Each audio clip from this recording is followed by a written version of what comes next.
Hello everyone, a very warm welcome to all my dear champions. Welcome to the official YouTube channel of KGS Banking. This is Ghazala Khan, your English educator.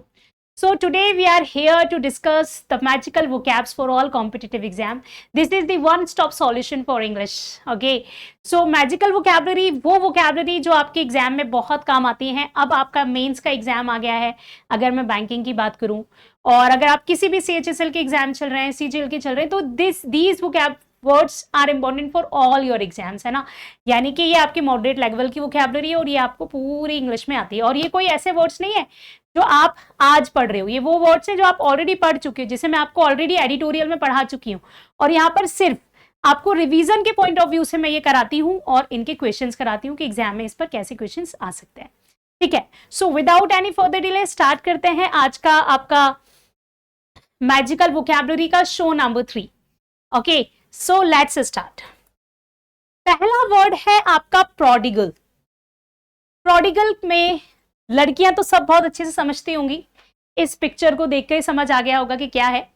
ठीक है, यानी कि फजूल का खर्चा करने वाला, फिजूल खर्ची, है ना.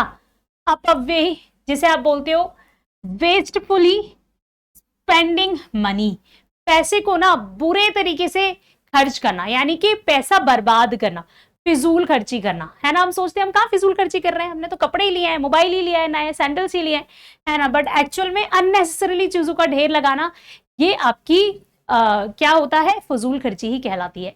तो प्रोडिगल मतलब होता है आपका एडजेक्टिव है, पार्ट ऑफ स्पीच से. प्रोडिगल हैबिट्स आपने सुना होगा कि she has a prodigal habits, यानी कि बहुत ज्यादा खर्चा करने वाली आदतें हैं उसकी. तो इसका मतलब होता है एक तरीके से फजूल खर्ची करना. सिनोनियम्स में आप ले सकते हो कि वो पर्सन बहुत वेस्टफुल है, बर्बाद करता है पैसे को.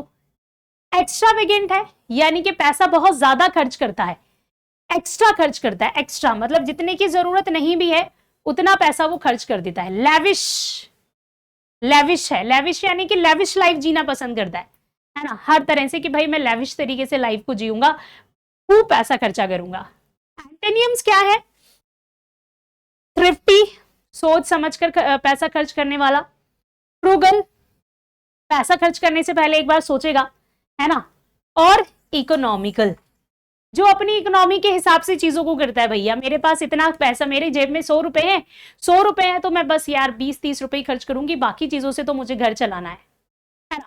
तो कोई भी पर्सन जो सोच समझ के खर्च करेगा वो आपका एंटोनियम हो जाएगा प्रोडिगल का. प्रोडिगल मतलब बर्बाद करना किसी चीज को.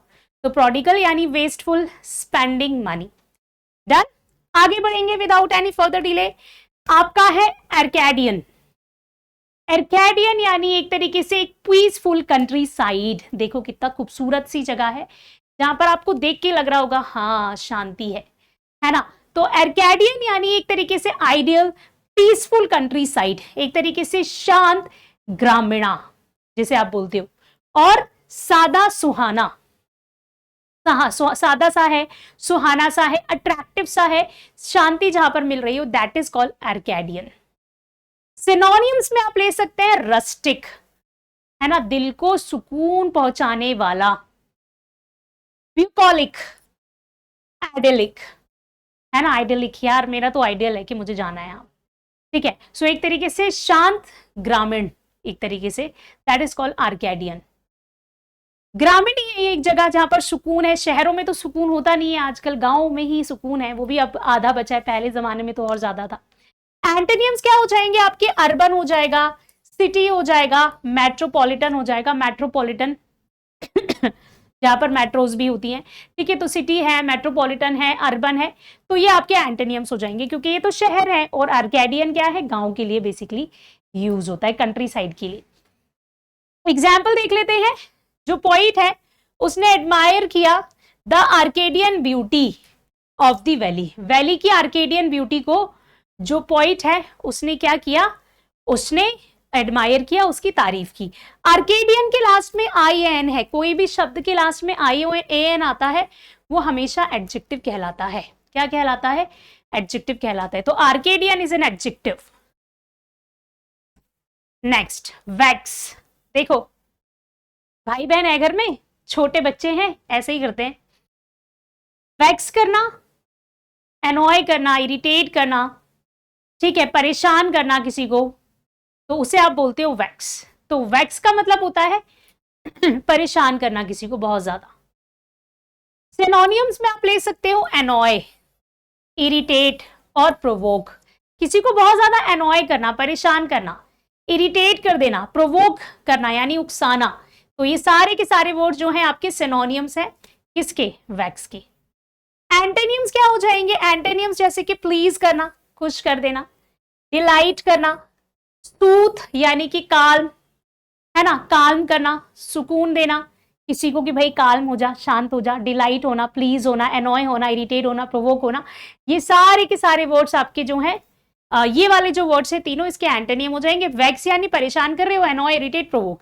एंटोनियम्स प्लीज कर रहे हो, डिलाइट कर रहे हो, सूथ कर रहे हो, तो ये सारे आपके एंटोनियम्स। इम्पॉर्चून, इम्पॉर्चुनेट,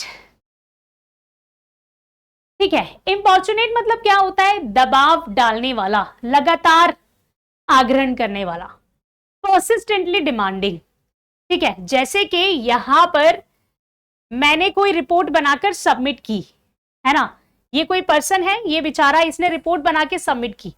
अब वो रिपोर्ट देख के उसमें और डिमांड कर रही है कि भाई इसमें ये कमी है, ये कमी है, ये कमी है, जाओ और ठीक करके लाओ, है ना। तो एक तरीके से परसिस्टेंटली डिमांड किए जा रहे हैं, डिमांड किए जा रहे हैं, दबाव डाल रहे हैं, ठीक है, लगातार आग्रह करने वाला। सो ये आपका इंपॉर्चुनेट होता है, इंपॉर्चुनेट। जिसे आप बोलते हो परसिस्टेंट, परसिस्टेंट यानी लगातार, इंसिस्टेंट, इंसिस्ट कर रहा है, दबाव बना रहा है, और डिमांडिंग, बहुत ही ज्यादा डिमांडिंग है, हर चीज में डिमांड कर रहा है, तो दैट इज कॉल्ड इंपॉर्चुनेट। एंटोनियम क्या हो जाएंगे ऑपोजिट, रिलक्टेंट, हेजिटेंट, अनअसर्टिव। असर्टिव नहीं है, असर्टिव नेचर का नहीं है, ऐसे नेचर का नहीं है जो तुम्हें दबाव बनाना पड़े। असर्टिव नेचर, असर्टिव मतलब होता है ऑथोरिटेटिव, है ना। तो असर्टिव यहां पर आ सकता है, असर्टिव आ सकता है, ऑथोरिटेटिव आ सकता है, ये आपके सिनोनियम्स हो सकते हैं। आप इसका ऑपोजिट चाहिए तो अनऑथोरिटेटिव हो जाएगा, अनअसर्टिव हो जाएगा, जो दबाव नहीं बना रहा है चीजों पर, है ना, बोल रहे ठीक है चलने दो। तो जो इंपॉर्चुनेट बैगर है, रिफ्यूज टू लीव, उसने जाने से मना कर दिया, है ना, एक तरीके से कैसा है, अकड़ू तरीके का है। तो इंपॉर्चुनेट जो भिखारी था उसने रिफ्यूज कर दिया वहां से जाने से। टैसीटर्न, कुछ लोग होते हैं ना टैसीटर्न नेचर के होते हैं, रेटिसेंट भी बोलते हैं हम उन्हें, यानी कि क्वाइट एंड नॉट टॉकेटिव, कम बोलने वाले लोग, बहुत ज्यादा बातें करना जिसे पसंद नहीं है, कम बोलने वाला, मौन प्रिय जिसे आप बोलते हो, क्वाइट एंड नॉट टॉकेटिव, शांत रहता है, बातें नहीं करता है, that is called taciturn. Synonyms में क्या हो जाएगा, साइलेंट हो जाएगा, रिजर्व्ड हो जाएगा और रेटिसेंट हो जाएगा, ये आपके सिनोनियम्स हो जाएंगे।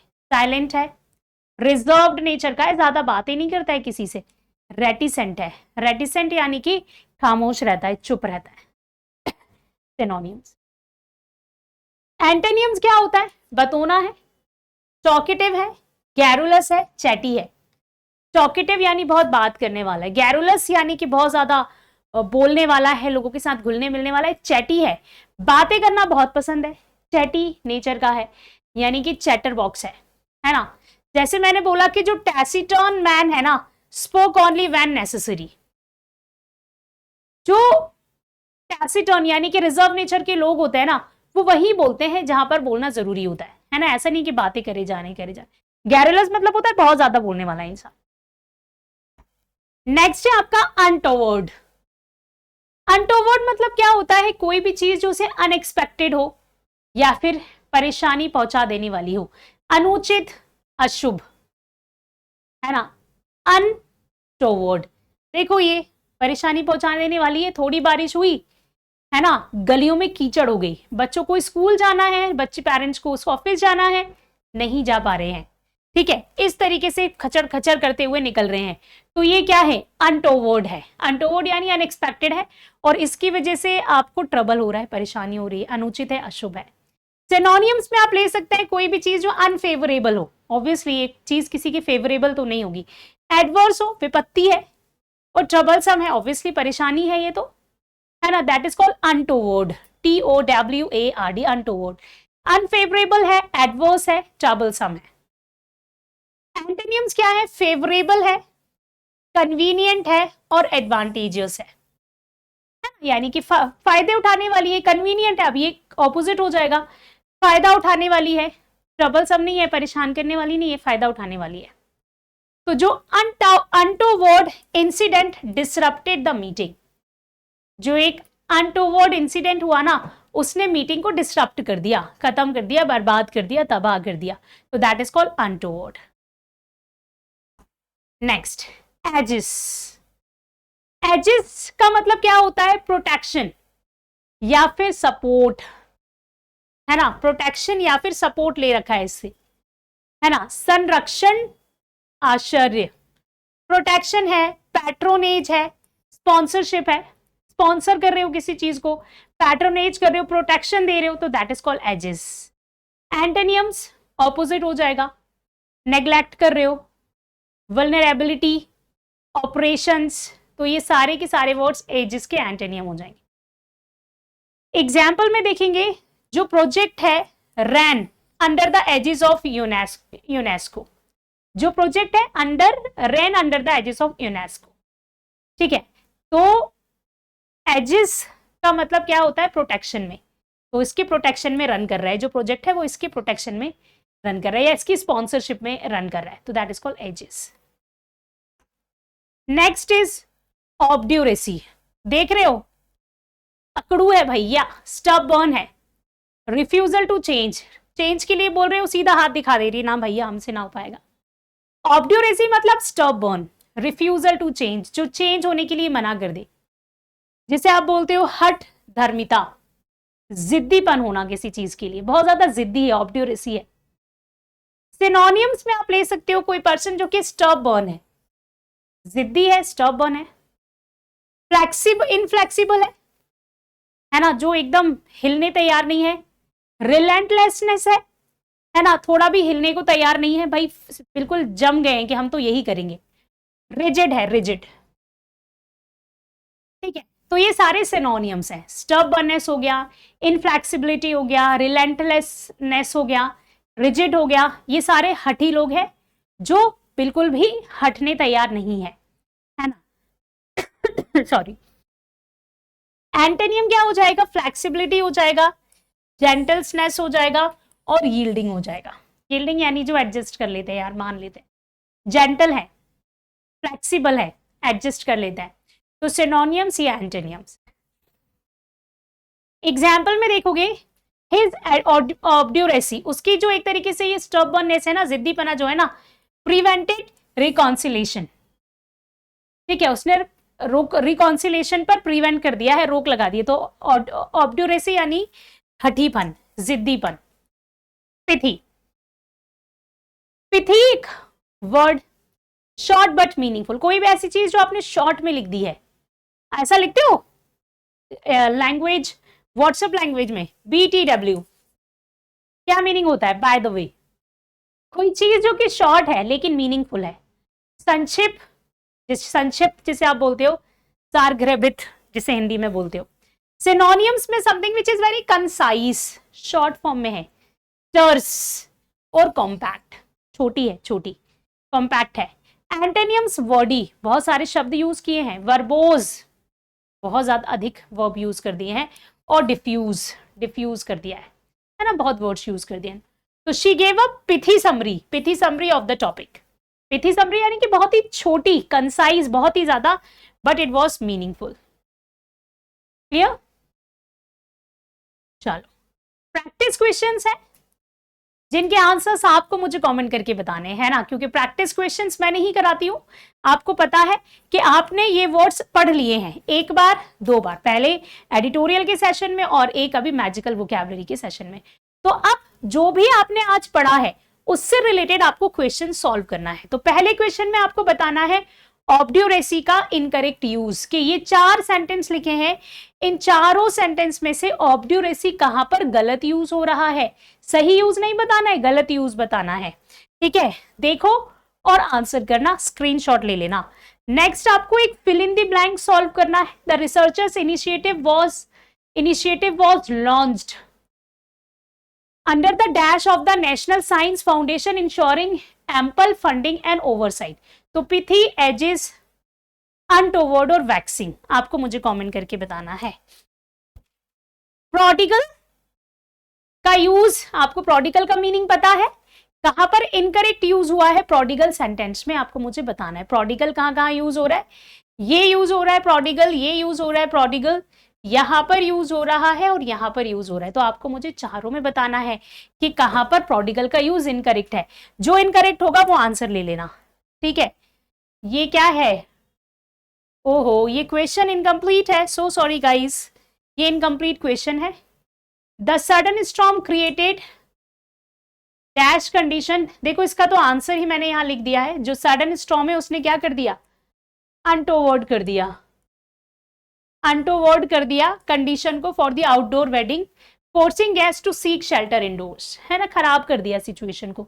तो एक तरीके से बेकार सिचुएशन में ले जाना। तो इसका तो आंसर मैंने बता दिया। बाकी के 3 क्वेश्चन का आंसर आपको मुझे कमेंट करके बताना है विथ जो ऑप्शंस हैं, उन ऑप्शंस के मीनिंग भी कमेंट करना है, क्योंकि जितना ज्यादा लिखोगे, प्रैक्टिस करोगे, वोकैबुलरी उतनी अच्छी होती जाएगी, ठीक है। बाय बाय, टेक केयर, मिलते हैं नेक्स्ट मैजिकल वोकैबुलरी के शो नंबर 4 में। Thank you, bye bye, take care.